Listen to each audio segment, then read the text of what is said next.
Assalamualaikum class. My name is Muhammad Hashim Zia and you are watching first year intermediate maths lectures on Mathflix by Hashim Zia. बेटा chapter number 6 sequence series को हम continue कर रहे थे। ये हमारा lecture number 12 है। Last की वीडियो लेक्चर्स के अंदर जो हम टॉपिक पढ़ रहे थे वो था numbers in form of AP and GP का। इंशाल्लाह इस वीडियो लेक्चर के अंदर इस टॉपिक को एंड करेंगे और यहाँ पे हमारा मेजर पार्ट कंप्लीट हो जाएगा चैप्टर नंबर 6 का। तो आइए जरा आज के लेक्चर की जाने पर बढ़ते हैं। यह है क्वेश्चन नंबर 32 हमारे पास।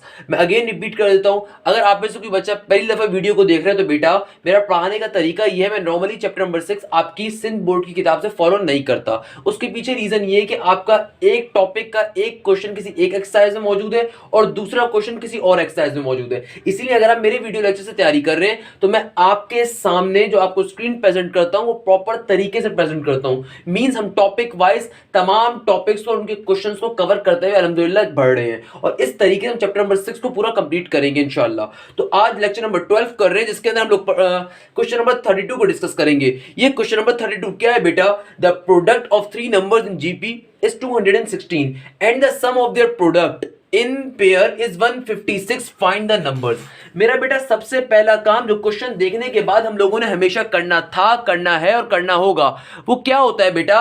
वो ये होता है कि भाई सबसे पहले तो आप लोगों ने आपने क्वेश्चन को एनालाइज करना है कि भाई क्वेश्चन क्या कह रहा है। आपसे तीन नंबर्स की बात कर रहा है, तीन नंबर्स की बात कर रहा है। क्या कह रहा है? The product of three numbers in GP, यानी कि थ्री नंबर्स इन जीपी की बात कर रहा है। तो मैं कोई भी तीन नंबर जीपी के ले सकता हूं। मैंने आपको लेक्चर नंबर 8 या 9 जिसमें मैंने टॉपिक स्टार्ट करवाया था उसके अंदर मैंने आपको टेबल लिखवाया था एपी और जीपी के नंबर्स का। तो मेरा बेटा हम तीन नंबर जीपी के कैसे ले लेंगे? बहुत इजी अंदाज में। क्या लिखूंगा? Let the three numbers in GP are, let the three numbers in GP are, let the three numbers in GP are a upon are into A r. तो मेरा बेटा जो मैंने आपको टेबल लिखवाया है जीपी वाला उनमें से हम कोई से भी तीन नंबर सेलेक्ट कर लेंगे। कोई से भी मतलब ये कि उस टेबल के अंदर जहां थ्री नंबर इन जीपी का कॉलम होगा वहां से थ्री नंबर को सेलेक्ट कर लेंगे। तो मेरा बेटा क्या हो गया? Let the three number in GP are A over R into A और ए आर। अच्छा बेटा ये तीन नंबर्स आ गए। अब चलते हैं बारी बारी अपनी कंडीशंस की जानिब।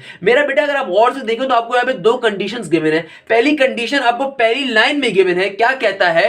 The product of three numbers in GP is 216। क्या कह रहा है कि जीपी के अंदर तीन नंबर्स का प्रोडक्ट बराबर है किसके मेरा बेटा? 216 के। क्या कह रहा है कि the product of three numbers in GP is 216। तो कोई मसले की बात नहीं है, पहली कंडीशन को यूज करते हैं। क्या लिखूंगा मैं यहां पे? According to the question, according to the question, according to the question. पहली कंडीशन क्या दे रहा है? The product of three numbers. मेरा बेटा प्रोडक्ट के बुनियादी मायने क्या होते हैं? मल्टीप्लाई। तो क्या कह रहा है? तीनों नंबर्स को अगर जीपी के अंदर मल्टीप्लाई करवा दो उनका आंसर क्या आएगा? 216। तो मेरे तीन नंबर कौन कौन से हैं? एक है A upon R multiply by A into R. किसके बराबर कह रहा है? कह रहा है 216 के बराबर। तो क्या हो गया? The product of three numbers in GP is a over r into a r is 216। तो आइए इस कंडीशन को यूज करते हैं। मेरा बेटा ये चूंकि तीनों नंबर्स मल्टीप्लाई हो रहे हैं तो इस वजह से ये r क्या हो जाएगा? Cancel out. और यहाँ पे a इंटू a क्या हो जाएगा मेरा बेटा? a cube. क्या हो जाएगा? a cube. तो a क्यूब किसके बराबर आ जाएगा? 216 के। अच्छा मेरा बेटा तो यहाँ से क्या आ गई मेरे पास? a क्यूब की वैल्यू। a क्यूब की क्या वैल्यू आ रही है? 216। मेरा बेटा यानी कि अगर मैं यहाँ से a की वैल्यू निकालना चाहता हूं तो मैं यहाँ पे क्या ले लूंगा? क्यूब रूट ले लूंगा। तो मेरा बेटा अगर मैं आपसे पूछता हूं 216 किसका क्यूब रूट होता है? आप बोलोगे सर 6 का होता है। क्या करा बेटा? पहली कंडीशन के जरिए हम लोगों ने a की वैल्यू को फाइंड कर लिया। कैसे फाइंड करा? सिंपल तरीके से पहली कंडीशन गिवन थी the product of three numbers is equal to 216। तो हमने वहां से तीनों नंबर्स को आपस में मल्टीप्लाई करवाया, r को कैंसिल आउट करा, a क्यूब की वैल्यू आ गई 216। तो हमने यहां से फिर a की वैल्यू फाइंड कर ली। कैसे फाइंड कर ली? क्यूब रूट लगा के। क्या भाई क्यूब को रिमूव करने के लिए क्यूब रूट यूज करा तो मुझे पता चल गया कि भाई क्या आ जाएगी? a की वैल्यू 6 आ गई। अब आते हैं दूसरी कंडीशन की जानिब जिसकी वजह से क्वेश्चन पेपर में बेटा ज्यादा आता है। क्या कह रहा है आपसे? And the sum of their product in pair is 156। अच्छा मेरा बेटा इस कंडीशन को समझना बहुत जरूरी है। क्या कह रहा है? And the sum of their product in pair is 156। मुझे एक बात बताओ पेयर क्या होता है अगर मैं आपसे पहले बुनियादी तौर पे पूछूं। मेरा बेटा पेयर कहते हैं जोड़ी को। पेयर किसे कहते हैं? जोड़ी को, चाहे वो मर्द हो औरत की हो, चाहे वो किसी भी चीज की हो। इन अदर वर्ड्स मतलब पेयर है क्या चीज? जोड़ी है। तो आपसे क्या कह रहा है? तीन नंबर्स हैं। देखो तीन नंबर्स की बात कर रहा है क्वेश्चन। और अब दूसरी कंडीशन में दे रहा है sum of their product in pair. आओ जरा क्वेश्चन की कंडीशन देखने की कोशिश करते हैं शायद समझ में आ जाए। तो क्या कह रहा है अकॉर्डिंग टू द क्वेश्चन, देखो क्या बात कर रहा है सम ऑफ देयर प्रोडक्ट, यानी कि सम भी लेना है किसका, प्रोडक्ट का पेयर की फॉर्म में। क्या मतलब है, अगर देखो मेरे पास ये 3 नंबर है, ये 3 नंबर पेयर की फॉर्म में कैसे आ सकते हैं। पेयर मैंने क्या बताया, पेयर क्या होता है, जोड़ी। देखो क्वेश्चन अगर समझ में नहीं आ रहा होगा तो तुम्हें आसमान से उतर के फरिश्ता नहीं बताएगा कि तुम्हें कैसे करना है। अपनी बेसिक नॉलेज को यूज करना सीखो बेटा। क्या कह रहा है, दूसरी कंडीशन का दे रहा है कि 3 नंबर का सम जो लो पेयर की फॉर्म में, प्रोडक्ट के अंदर क्या आ रहा है 156। कैसे, यानी कि जो पेयर कैसे बन सकता है भाई, देखो इन दो का आपस में पेयर बन सकता है, एक बार इन दो का आपस में पेयर बन सकता है, और एक बार पहले और आखिर का पेयर बन सकता है। यानी कि अगर मैं पूछूंगा मुझे 3 नंबर से पेयर फॉर्म करने हैं, अगर मैं आपसे कहता हूं कि मुझे 3 नंबर से पेयर बनाने, तो पेयर कैसे कैसे बन सकते हैं। एक बार आ जाएगा ए अपॉन आर इंटू ए, और एक बार आ सकता है मेरे ख्याल में ए इंटू ए आर, और एक बार क्या आ सकता है A upon are into A R. ऐसा हो सकता है बेटा, बिल्कुल हो सकता है सर। क्यों ऐसा हो सकता है, क्योंकि आपको कंडीशन गिवन है। क्या कंडीशन गिवन है, and the sum of their product, यानी कि सम तो देखो बाद में लेना है, पहले क्या कह रहा है प्रोडक्ट इन पेयर, यानी कि जो 3 नंबर हैं इन तीनों को पेयर की फॉर्म में प्रोडक्ट लो आप। यानी कि क्या मतलब हो गया, sum of their product in pair. इसका मतलब ये है कि मेरा बेटा कि जो हमने पेयर्स बनाए इनके बीच में सम का सिंबल लगा देना है, यानी कि ऐड का। तो कैसे पेयर बना सकता हूं, पहले 2 का पेयर एक बार लिख दूंगा। पहले 2 कौन कौन से नंबर है, ए इंटू आर इंटू ए, फिर बीच में क्या कह रहे हैं सम ऑफ देयर प्रोडक्ट, यानी कि प्लस का साइन लगाओ, और लास्ट के 2 नंबर्स का फिर पेयर ले लो ए इंटू ए आर, फिर पहले और आखिरी का ले लो, तो क्या बन जाएगा A over R into A R. इस तरीके से मेरे पास sum of their product and pair की कंडीशन बनती है, जो कि किसके बराबर दे रहा है बेटा, 156 के बराबर दे रहा है। क्या आपको ये बात समझ में आई है, आई गेस समझ में आ गई होगी, नहीं आई तो दोबारा सुन लीजिए। पहली कंडीशन तो बहुत आसान सी थी, आपसे इनिशियली कहते हैं कि 3 नंबर हैं जीपी के, हमने 3 नंबर अपने टेबल से जाके देख लिए। फिर कहता है कि बेटा ये जो 3 नंबर हैं इनका प्रोडक्ट बराबर है 216 के, हमने सिंपल तरीके से मल्टीप्लाई करवा दिया, वहां से मेरे पास एक की वैल्यू आ गई। और फिर दूसरी कंडीशन दे रहा था, क्या दूसरी कंडीशन थी कि sum of their product in pair. ये बात बहुत इंपॉर्टेंट थी, मैंने क्या कहा, पेयर के बुनियादी मायने क्या होते हैं, जोड़ी, यानी कि 2 चीजें। अब 3 नंबर से अगर मुझे पेयर फॉर्म करने, तो कैसे कैसे फॉर्म होता है, एक बार पहले 2 नंबर आ जाएंगे, फिर एक बार लास्ट के 2 नंबर आ जाएंगे, और एक बार पहले और आखिरी आ जाएंगे। चूंकि बात क्या की हुई है sum of their product in pair, यानी कि सम तो लेना है आपने पेयर की फॉर्म में प्रोडक्ट का, मगर क्या बीच में सम लेना है आपने, यानी कि सम का मतलब ऐड। तो हमने क्या करा, पहले 2 नंबर्स एक बार पेयर की फॉर्म में लिए, बीच में साइन लगाया प्लस का, फिर आखिरी 2 नंबर्स दिए पेयर की फॉर्म में, साइन लगाया प्लस का, फिर पहले और आखिरी नंबर लिए पेयर की फॉर्म में, साइन लगाया प्लस का। अब ये हमारी कंडीशन फॉर्म हो गई। कंडीशन फॉर्म हो गई तो अब सॉल्व करते हैं बेटा। कैसे सॉल्व करेंगे भाई, सिंपल तरीके से नंबर्स आपस में मल्टीप्लाई हो जाएगा। यहां पे क्या हो जाएगा, ए इंटू ए का स्क्वायर डिवाइडेड बाय आर। यहां पे क्या हो जाएगा, A into A square into R. यहां पे क्या हो जाएगा, प्लस का ए इंटू ए स्क्वायर, और नीचे वाले आर से ऊपर वाला आर कैंसिल आउट हो जाएगा, और इक्वल टू के दूसरी तरफ क्या मौजूद है, 156। अच्छा मेरा बेटा देखो ए की वैल्यू क्या आ रही है आपके पास 6, जहां जहां आपके पास ए आ रहा है वहां पे आप ए की जरा वैल्यू को पुट कर देते हैं हम लोग, तो क्या बन जाएगा, आइए देख लेते हैं। मैंने आपकी आसानी के लिए इक्वेशन नेक्स्ट पेज पे पहले आके लिख दी। अब जहां जहां हमारे पास ए आ रहा है, ए की वैल्यू पुट करते हैं, जो कि 6 आ रही थी, तो मेरा बेटा क्या आ जाएगा, ए के अंदर ए की वैल्यू, तो क्या बन जाएगा 6 का स्क्वायर डिवाइडेड बाय आर। यहां पे भी क्या आ जाएगा, ए क्या है, ए का स्क्वायर यानी 6 का स्क्वायर इनटू आर। यहां पे भी क्या आ जाएगा, प्लस का ए स्क्वायर यानी कि 6 का स्क्वायर इक्वल टू के बाद 150 एज इट इज। मेरा बेटा 6 का स्क्वायर क्या होता है, 36 होता है। क्या होता है 6 का स्क्वायर, 36, आर का आर एज इट इज नीचे, प्लस का साइन, 6 का स्क्वायर क्या होता है 36 इंटू आर, और यहां पे भी क्या बन जाएगा 6 का स्क्वायर 36, क्या बन जाएगा मेरा बेटा 36 इक्वल टू के बाद क्या मौजूद है 156 एज इट इज रहा। अच्छा मेरा बेटा तो क्या आ गया 36 डिवाइडेड बाय आर प्लस का 36 इंटू आर, और ये पॉजिटिव का 36 जब इक्वल टू के दूसरी तरफ जाएगा तो क्या बन जाएगा मेरा बेटा नेगेटिव का 36, तो क्या बन जाएगा 156 माइनस का 36। और मैं अगर यहां पे एलसीएम ले लूं तो आई डोंट थिंक आप में से किसी को मसला होना चाहिए। यहां पे क्या मैं एलसीएम ले सकता हूं, आप लोग बोलोगे सर बिल्कुल ले सकते हैं, तो कैसे लूंगा मेरा बेटा यहां पे एलसीएम, सर सिंपल तरीका होता है क्रॉस मल्टीप्लिकेशन। कैसे करते हैं बेटा क्रॉस मल्टीप्लिकेशन, ये जो इस 36 आर के नीचे कुछ भी नहीं तो क्या होगा 1 होगा, सिंपल तरीके से क्रॉस मल्टीप्लिकेशन कर देंगे। कैसे करते हैं बेटा क्रॉस मल्टीप्लिकेशन, नीचे वाली दोनों टर्म्स आपस में मल्टीप्लाई होंगी एंड देन नीचे वाली टर्म अपने क्रॉस में जाके ऊपर वाली टर्म से मल्टीप्लाई होती हैं, तो क्या बन जाएगा यहां पे आर वन जार आर, 1 जब 36 से मल्टीप्लाई होगा 36 एज इट इज, और आर प्लस का 36 आर स्क्वायर, और यहां पे क्या हो जाएगा 156 माइनस का 36 बेटा कितना होता है 120 होता है। इस स्टेप के अंदर हम लोगों ने क्या करा है, यहां पे सिंपल तरीके से क्रॉस मल्टीप्लिकेशन करी है। मैं अगेन रिपीट करता हूं, सीक्वेंस सीरीज के क्वेश्चन सबसे आसान होते हैं अगर आपके पास कॉन्सेप्ट है। यकीन मानो इनसे आसान क्वेश्चन कोई और क्वेश्चन नहीं है, बड़े मजे की एक्सरसाइज होती है हमेशा।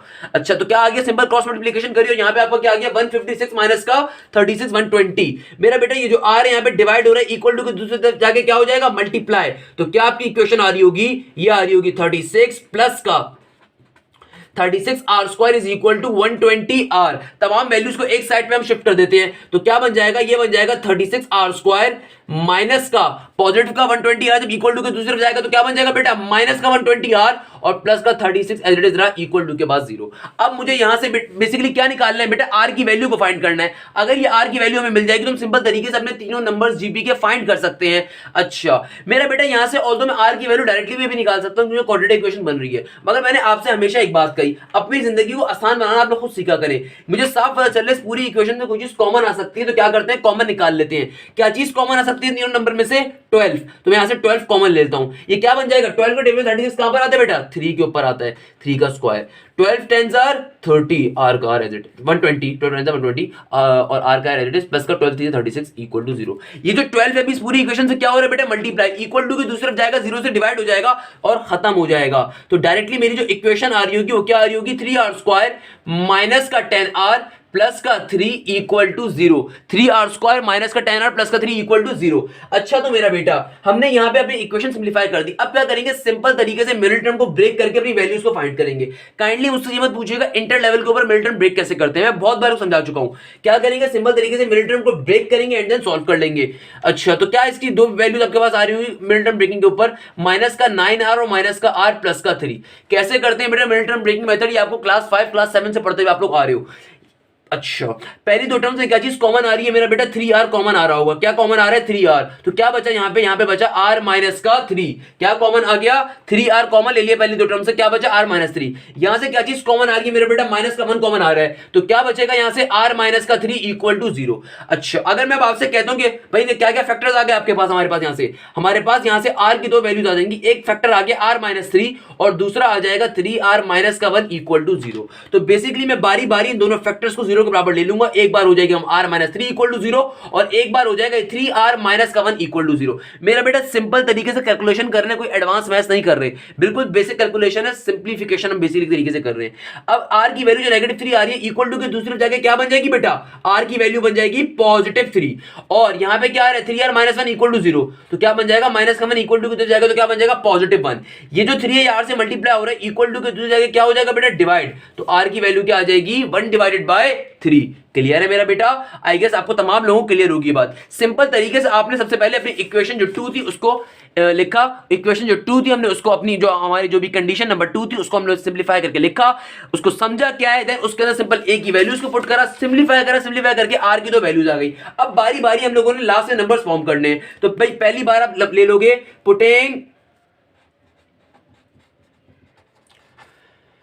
a is equal to 6 and r is equal to 3। पहली बार आप a की वैल्यू 6 ले लो, r की वैल्यू क्या ले लो 3 ले लो, तो आपके तीन नंबर्स क्या होंगे जीपी के अंदर बेटा, ये तीन नंबर हमारे पास आ रहे होंगे a upon r over a into a r, यही होंगे तीनों नंबर्स। बारी बारी वैल्यूज को डाल देते हैं बेटा, तो क्या बन जाएंगी वैल्यूज, एक बार a के अंदर a आ जाएगा 6, r में आ जाएगा 3। अच्छा a में क्या आ जाएगा अगेन 6 और फिर क्या आ जाएगा a में 6 और r का 3 एज इट इज, तो क्या तीन नंबर मेरे पास आ रहे होंगे 3 1 3 2 6, तो ये आ रहे होगा 2 6 और 18। पहले तीन नंबर्स क्या आ रहे होंगे 2 6 और 18। अब दूसरे वाला r को रख के चेक करते हैं भाई, अब पहले तीन नंबर्स निकाल लिए, अब दूसरे r के ऊपर तीन नंबर्स निकाल लेते हैं बेटा, तो क्या लिखेंगे putting a is equal to 6 and r is equal to 1 divided by 3। Putting a is equal to 6 and r is equal to 1 divided by 3।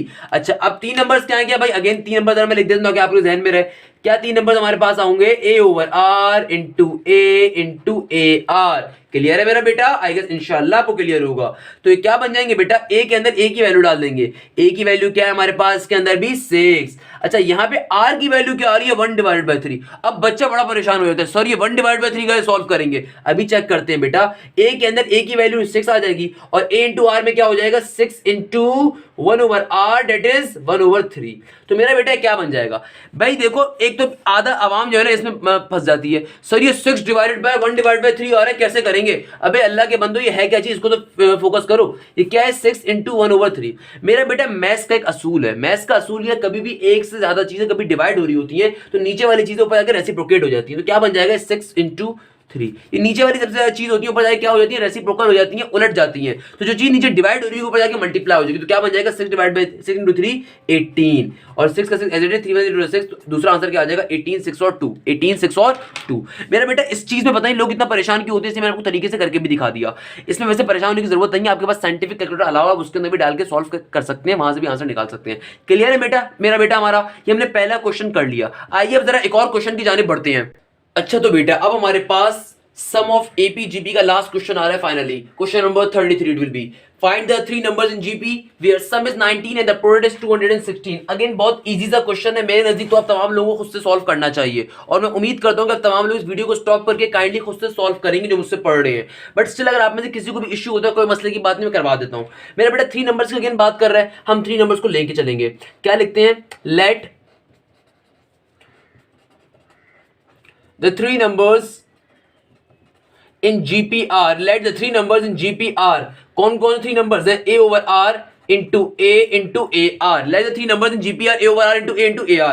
अब देखिए पहली कंडीशन का दे रहा है, अब क्या कह सकते हैं भाई, अकॉर्डिंग टू द क्वेश्चन, हमें जो कंडीशंस गिवन है उनके बारे में लिखते हुए चलेंगे भाई। अकॉर्डिंग टू द क्वेश्चन हमसे क्या कह रहा है, we are sum is 19 and the product is 216। जाहिर सी बात है 3 नंबर्स की बात कर रहे हैं, तीनों नंबर्स किसके अंदर है बेटा, जीपी के अंदर है। पहला काम क्वेश्चन को एनालाइज करके देख लिया कि मेरे क्वेश्चन के जो पर्टिकुलर नंबर्स हैं किस टॉपिक से हैं, पता चल गया 3 नंबर्स इन जीपी का क्वेश्चन आ गया। अब पहली कंडीशन का दे रहा है वेयर सम इज 19, अच्छा, और दूसरी कंडीशन का दे रहा है द प्रोडक्ट इज 216। मेरा बेटा आपकी चॉइस है, ऑल्दो पहले में से इन दोनों में से कोई सी भी कंडीशन कौन सी है पहले खुद यूज करते हो, आपकी चॉइस होती है। आपकी चॉइस है पहले सम वाली कंडीशन यूज कर लो या फिर प्रोडक्ट वाली। मगर अगर आप अभी सम वाली कंडीशन यूज करोगे तो इसका मतलब क्या है, इसका मतलब ये है कि आप ये करोगे a ओवर r प्लस का a प्लस का ar इक्वल टू सम क्या गिवन है आपको 19। मगर चूंकि अभी आपको a की वैल्यू ही नहीं पता तो इसलिए इस कंडीशन को यूज करना फजूल है। यानी कि जो आपको पहली कंडीशन गिवन है वेयर सम इज 19, तो अगर आप पहली कंडीशन पहले यूज करने के ऊपर जाते हो तो इस तरीके से बन रही होगी a अपॉन r प्लस का ar प्लस का a इक्वल टू 19। चूंकि ना अभी आपको a पता है ना r पता है, इसलिए हम सॉल्व भी नहीं कर सकते, इसीलिए हम पहले दूसरी कंडीशन को लेके चलते हैं जो कि क्या है, द प्रोडक्ट इज 216। तो प्रोडक्ट इज इक्वल टू 216 का मतलब क्या है, यहां से मेरे पास a की वैल्यू आ सकती है। कैसे, 3 नंबर्स की बात कर रहा है, उनका प्रोडक्ट दे दिया कितना, 216 के बराबर। तो ये क्या बन जाएगा, a upon r into a into ar, किसके बराबर बेटा, 216 के। चूंकि तीनों टर्म्स मल्टीप्लाई हो रही है तो नीचे वाला r ऊपर वाले r को क्या कर देगा बेटा, कैंसिल आउट। तो आपके पास a की वैल्यू क्या आ जाएगी, a इंटू a क्या बन जाएगा, a क्यूब, और a क्यूब बराबर आ जाएगा 216 के। मुझे निकालनी है यहां से a की वैल्यू, तो क्यूब रूट लेंगे तो a की वैल्यू क्या आ जाएगी बेटा, 6।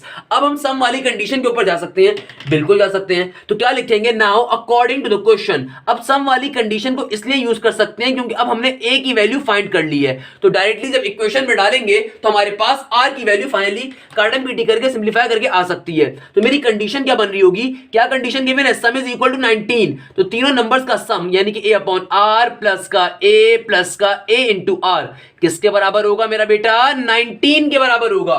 तो अब चूंकि हम लोगों ने a की वैल्यू फाइंड करी हुई है तो a की वैल्यू इसको पुट कर देते हैं। a की वैल्यू यहां पे क्या आ जाएगी, 6 अपॉन r प्लस का 6 इंटू r इक्वल टू 19।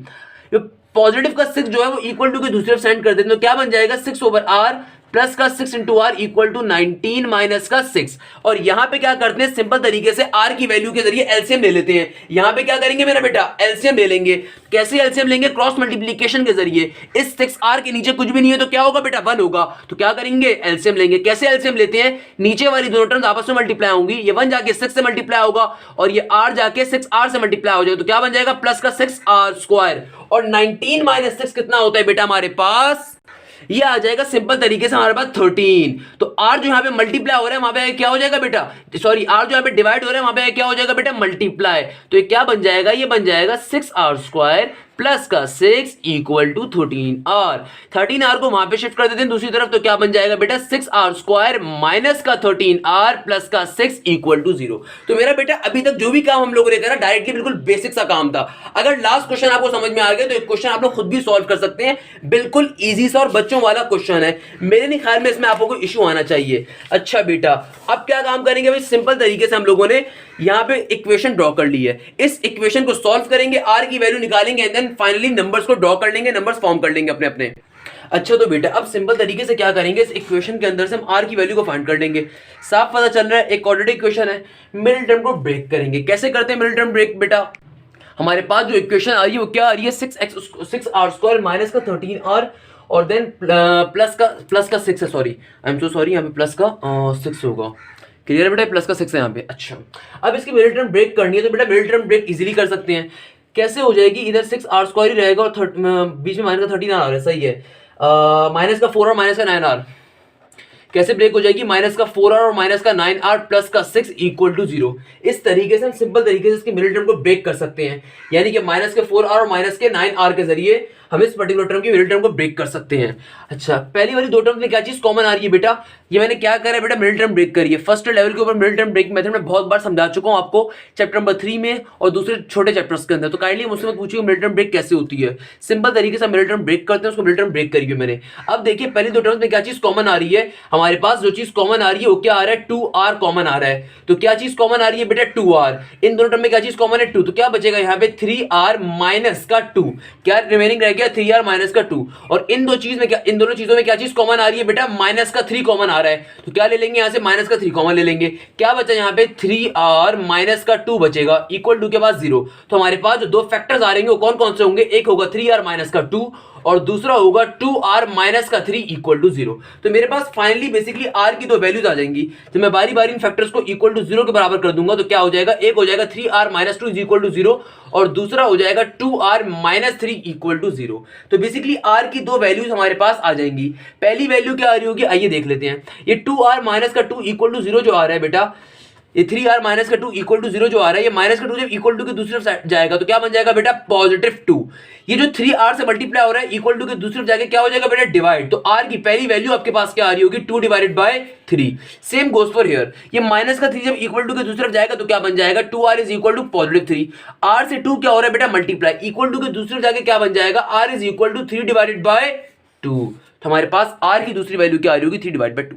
इस तरीके से हम लोग r की दो वैल्यूज निकाल लेंगे एंड देन लास्ट के अंदर फाइनल अपना काम करेंगे। मेरा बेटा फाइनल काम क्या होगा, आइए उसको देख लेते हैं। बड़ा आसान सा काम है वो फाइनल वाला, कि बेटा सिंपल तरीके से हम लोगों ने क्या करना है, यहां पे अपनी अब नंबर्स को फाइंड करना है। कैसे फाइंड करेंगे बेटा नंबर्स को, एक बार पुट करेंगे, आपके पास a की वैल्यू क्या है 6, r की वैल्यू 2/3 के ऊपर। तो इस बात को यहां पे लिख देंगे कि जब हम लोग a की वैल्यू 6 रखने हैं, यानी कि पुटिंग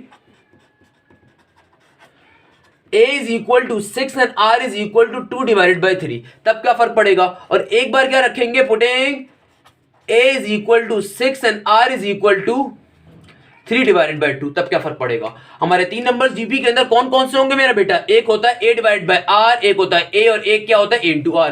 यहां पे भी होगा a divide by r into a r।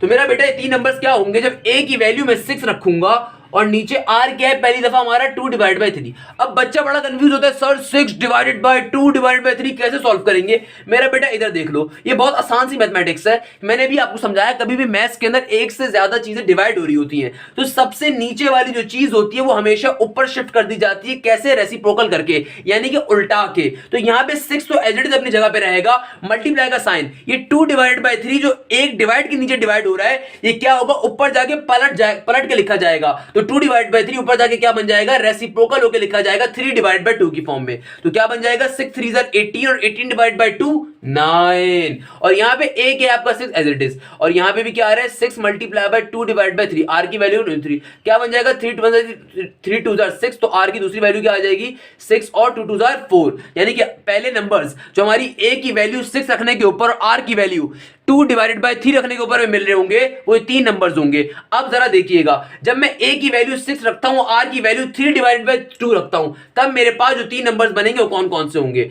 ए की वैल्यू क्या है 6 और आर की वैल्यू क्या है 3/2। मैंने अभी आपको बताया कभी भी कोई टर्म मल्टीप्लाई हो रही हो और उसके नीचे एक और टर्म आके डिवाइड, कोई भी टर्म डिवाइड हो रही हो और उसके नीचे एक और टर्म आके डिवाइड होना स्टार्ट हो जाए तो आप ऊपर वाली टर्म को एज इट इज रहने देते हो, मल्टीप्लाई का साइन लगाते हो, जो नीचे वाली टर्म डिवाइड हो रही होती है उसको ऊपर ले जाके मल्टीप्लाई की फॉर्म में लिखते हो, मगर उलट के। यहां पे अगर 3/2 नीचे डिवाइड हो रहा था तो इसको ऊपर जाके मल्टीप्लाई की फॉर्म में रखोगे मगर उलट के, तो 3/2 उलट के क्या हो जाएगा 2/3। तो 6 2s are 12 and 3 4s are 3 क्या हो जाएगा 6 2s are 12 हो जाएगा, 12/3, 3 4s are 12। तो पहला नंबर क्या आ जाएगा आपके पास 4, ए का 6 एज इट इज आ गया और ए इंटू आर यानी कि 6 इंटू 3/2, 6 3s are 18, 18/2 9 आ रहा होगा, तो 6 और 9। तो आपके पास और तीन नंबर कौन कौन से आ गए 4 6 और 9। पहले तीन नंबर्स कौन कौन से थे बेटा 9 6 और 4, और बाद के तीन नंबर्स कौन कौन से हैं हमारे पास 4 6 और 9। तो मेरा बेटा यहाँ पे हमारा numbers in form of AP and GP का टॉपिक कंप्लीट होता है। ये वो टॉपिक जो हम लोगों ने आई गेस लेक्चर 10 11 में स्टार्ट करा था, वो आज हम लोगों ने कंप्लीट कर लिया लेक्चर नंबर 12 के अंदर। 3 से 4 लेक्चर्स में हम लोगों ने फाइनली इस पूरे टॉपिक को कंप्लीट करा। आई गेस 3 लेक्चर्स लगे होंगे या 2 लेक्चर्स लगे होंगे। कहने का मकसद क्या है बेटा, हम लोगों ने वो टॉपिक जब तक कवर करते जा रहे हैं काइंडली उनके पास पेपर्स आप सॉल्व करते जाए। वो बात जो हमेशा सीक्वेंस सीरीज के हर टॉपिक को पढ़ाने से पहले करता हूँ, वही बात हमेशा टॉपिक के लास्ट में भी करता हूँ कि मेरा बेटा आपकी जो सिंध बोर्ड की किताब है इसके अंदर टॉपिक बहुत आगे पीछे करके गिवन है, इसलिए मैं कभी बुक से इस टॉपिक को नहीं पढ़ाता चैप्टर नंबर 6 को, बल्कि खुद लेक्चर्स प्रिपेयर करके पढ़ाता हूँ ताकि आपको ज्यादा बेहतर अंदाज में समझ आ सके। हम तमाम के तमाम अच्छे क्वेश्चंस कवर करते जा रहे हैं, पास में क्वेश्चन तो कुछ करवाता जा रहा हूं मैं आपको, बट मैं आपसे काइंडली स्टिल रिकमेंड करूंगा हम जिन टॉपिक्स को कवर करते गए हैं, फॉर एग्जांपल जनरल सीक्वेंस के जो क्वेश्चन थे हमारे पास, general term of AP and GP and HP वाले, sum of AP and GP वाले, और then our last topic was number in form of AP and GP वाले। इन पांचों टॉपिक के पास पेपर में जितने भी क्वेश्चंस आए हैं काइंडली उनको बैठ के लाजमी सॉल्व करें, तभी आपकी अच्छी प्रैक्टिस हो सकती है। तो अब बेटा हमारा एक बड़ा पार्ट कंप्लीट हो गया चैप्टर नंबर 6 से, जो कि एपी एंड जीपी के टॉपिक के ऊपर था, एंड आई होप कि आपको तमाम के तमाम क्वेश्चन इंशाल्लाह समझ में आए होंगे अब तक। तो ये लेक्चर नंबर 12 से सिर्फ इतना ही। आई गेस इंशाल्लाह किसी नेक्स्ट लेक्चर में मुलाकात होगी आपसे। Thank you so much. Hashim दिया साइनिंग ऑफ।